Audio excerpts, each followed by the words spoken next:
Canadian real estate went from the narrative prices will rise to look out below in a matter of weeks. I'm going to share with you guys why I sold some stocks, well, mostly Tesla stock, to have some cash ready to invest my money in real estate. And I'm also going to show you how to find some great opportunities in this type of real estate market. And I want to know from you, would you sell some stocks now to invest your money in real estate? Leave your answer in the comment section below. Hey everybody, my name is Corrado Ranjo and welcome to my channel. So if you haven't been following the real estate market, the Toronto housing market continued to buckle in May and June because of rising interest rates, and we're seeing home prices coming down all across the Greater Toronto area. In this video, I'm going to go over what type of real estate deals I'm planning to buy now and in the future. So I'm going to go over some pre-construction, some resale, maybe even buying something again in Florida. One of my first investments, I bought a home in Florida during the financial crisis. I made a little bit of money, but one thing that I learned is that when there's a lot of fear in the market, sometimes that's the best time to buy, and that's when I bought. So that taught me a lot. And I'm also going to go over why I sold my Tesla shares to invest my money into real estate, because I'm bullish in real estate long term. If you like this type of content, please do me a huge favor and like this video, subscribe to my channel, and hit that notification bell. So I sold a bunch of my Tesla shares. Well, I'm holding a bunch still in my RRSP and my TFSA, because I am bullish in the company long term. I remember buying before the 2020 split. So I've done very well, and I just want to be prepared and I want to be ready, because if there's any good real estate opportunities that come up in the market, I don't want to be trapped if something happens to Tesla. Like, let's say it drops to $350. There's some analysts that are predicting that. So I want to make sure that I have the cash ready to buy if there's a great opportunity. Look, I think in the long term, Tesla's gonna perform amazing, but I think in the short term, maybe I could make more money in the stock market, but in the long term, I'm more bullish and I think I'll make way more money in real estate, and that's just my personal opinion. Just wanna touch on Tesla quickly. So the company announced that its board approved a 3-for-1 stock split, its first split since August of 2020. The split would still need to be approved by shareholders at the company's annual meeting in August. Tesla closed on Friday a little over $696 per share after hours. It went up 1.8% because of the stock split news. If the split were to happen today, its stock would be worth $232 a share based on the closing price of $696.69, which is an interesting number. Tesla announced plans for a split back in March, but did not announce a ratio. On Friday, it noted that its stock has risen 43.5% since its last stock split almost 3 years ago, although shares have tumbled 30% since it announced those split plans. It may have planned to have bigger share split had it not fallen so much. This year, as big tech and the broader market have taken a beating from inflation and higher interest rates, but Tesla in particular has struggled this year, in part because of CEO Elon Musk's attempt to leverage his massive Tesla stake to purchase Twitter. He even sold $8.5 billion worth of Tesla shares to raise cash to be used towards the purchase, which helped put downward pressure on Tesla's share price. Maybe Tesla will make me more money in the short term, but what I don't want to risk is Elon Musk tweeting something dumb where the stock price then comes really down, and then I find a really good real estate opportunity that I want to buy, and then all my money is invested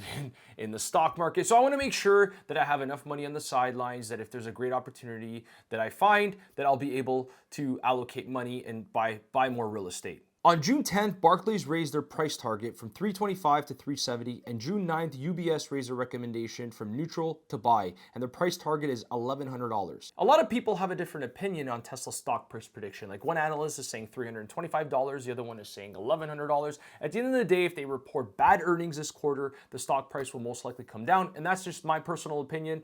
And they got a lot going for them. So long term, I see that there's a lot of growth. They have the Optimus robot coming out, they got the semis coming out, they got the Cybertruck, they have Robo-Taxi. So they have a lot of good things going for them. So I think in the next 5 to 10 years, most likely the stock price will just continue to go up. Okay, so enough about stocks. Now let's talk about real estate. So pre-construction. I bought into a new pre-construction project back in the fall of 2021 at a project called 33 Yorkville by Pemberton. And I'm gonna go over 3 main reasons why I bought into this project. And there's another project that's launching right now. If you're interested in buying a pre-construction project, I highly recommend you guys check this out. And I'll go over that after I go over the main 3 points and why I bought into 33 Yorkville. The number one rule that I always follow is to make sure that you're buying from a reputable builder. Builders have canceled projects here in the Greater Toronto area, so you want to make sure that you're buying from a reputable builder. Second is the location. You have to make sure that you're buying in a great location. For example, 33 Yorkville is literally right across the street from the Four Seasons. It has a Yorkville address.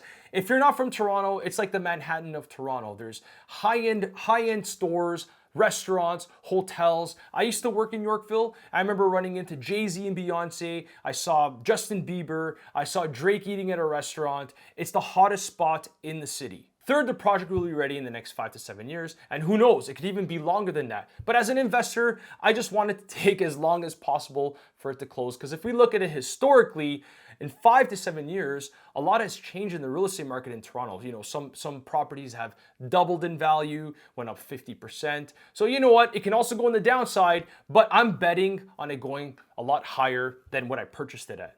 I bought into this project hoping that it'll go to like $2,500 to $3,000 per square foot. And if that doesn't happen, it's okay, because I love the location. My sons could use it if they go to school in Toronto, they go to university or whatever. If not, I'll just rent it out. Okay, so here's the project that I highly recommend if you're looking to buy a new pre-construction condo. Are you ready? It's called Forma Condos by Dream Developments, Great Golf, and Westhill Properties. Forma is a 2-tower development designed by world-renowned architect Frank Gehry. The development Forma will be the first Gehry-designed new development in Canada and marks Frank Gehry's homecoming to Toronto. What's more, the development will feature the tallest Gehry-designed building in the world. Forma, a mixed-use development located in downtown Toronto's 266 and 284 King Street West, will feature 2 residential towers. One will be 73 stories and the other will be 84 stories with a total of 2,034 condominiums, commercial and retail spaces, and a new space for OCAD University. If you're interested in getting more information about this project, you can contact me. I'll leave all my contact info down below in the description of the video. I think this is a great opportunity. You know, the project is approximately like 10 years out, so you have enough time for appreciation. And you know, you're in a great location, you're buying from a reputable builder, and again, it's nice and far out. The three rules that I just went over with you guys. Pre-construction prices have not come down. If you're waiting for them to come down to buy, I think you're wrong. See, what a lot of these builders have been dealing with, they're dealing with higher construction costs, higher development charges and levies cost by the city, and they're in a financial position that they could just wait for a better time to sell. They're not going to come out and sell for less. They'll wait for a better opportunity, because you know, we're going to get a lot more immigrants coming into the country. We'll have more supply and demand issues. So prices of pre-construction are not going to fall. Okay, so let's take a look at some resale opportunities. I've been looking in subdivisions with older homes and bigger lots, and a lot of new homes being built in the subdivision. So my game plan is to basically buy something, keep it for like maybe 5 to 10 years, rent it out, and then rebuild and sell. So that's my plan. I've actually been door knocking in certain areas, but I've noticed that a lot of these people, they don't need to sell. They have their home paid off. Some of them inherited the house from like, you know, way back from their grandparents. So yeah, like it's tough to find in these pockets, but if you do, I think it's a really good opportunity.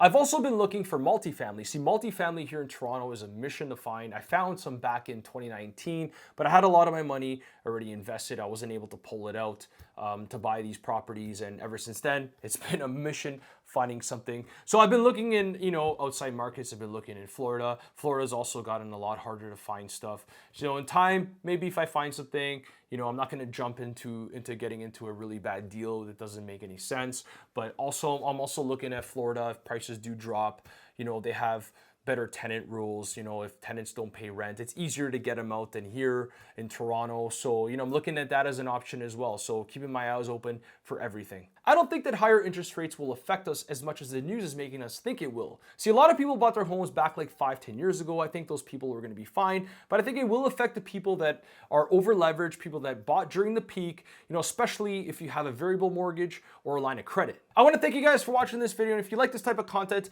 please like the video, subscribe to my channel, hit that notification bell, and I'll see you in the next one. Adios!